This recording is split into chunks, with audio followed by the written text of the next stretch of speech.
God's jealousy for us is proof of his joy over us. Grace and peace, everybody. Welcome to Sabbath School Study Group. In part 3 of this study, we were answering the question, a jealous God?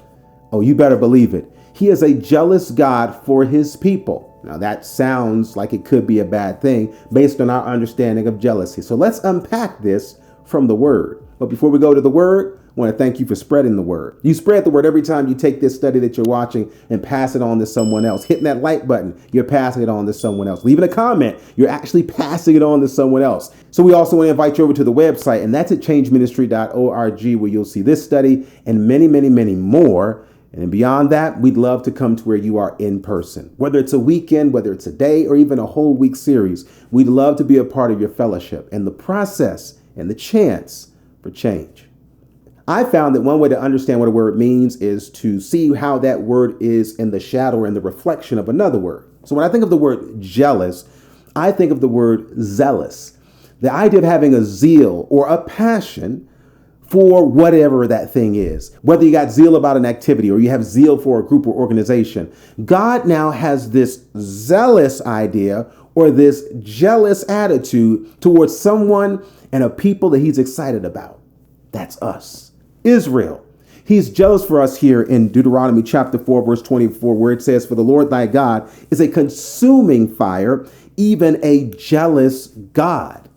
Now, as we see this, it's easy to say, oh man, God has an attitude. He's obsessive, compulsive, or is he abusive even because of this jealousy? No. This is a pure jealousy, a just jealousy. It's a jealousy based on love, not lust. It's a jealousy based on passion for people, not power over people. God doesn't have to ego trip because he already knows who he is, the place he holds. But when he sees the place that the people that he holds in his heart being hurt, being harmed, that's when you don't want to see that side. We don't want to see that side where it says here in Deuteronomy chapter 6, verse 15, where it says, "For the Lord thy God is a jealous God among you, lest the anger of the Lord thy God be kindled against thee and destroy thee from off the face of the earth."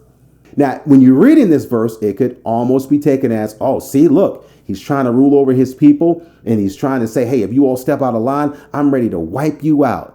Well, if that's what God wanted to do, he would have done that before they even got to the promised land. If that's what God wanted to do for Israel, he would have wiped them out at the Red Sea because they still wanted to go back at that moment. So let's look at this thing clearly to see, okay, God is angry and he's angry even at his people. But what about his people? Well, it says here in Nahum chapter 1, verse 2, God is jealous and the Lord revengeth. Well, what does he revenge? Well, the Lord revengeth and is furious. Okay, what is he revenging? What is he furious about? The Lord will take vengeance on his adversaries, and he reserveth wrath for his enemies.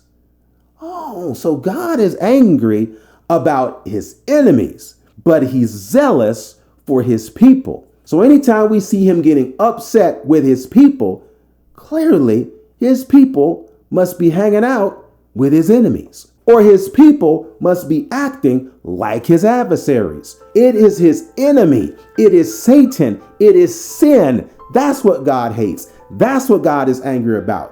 But sinners and those bound in sin, he loves them. He loves us because we are his children.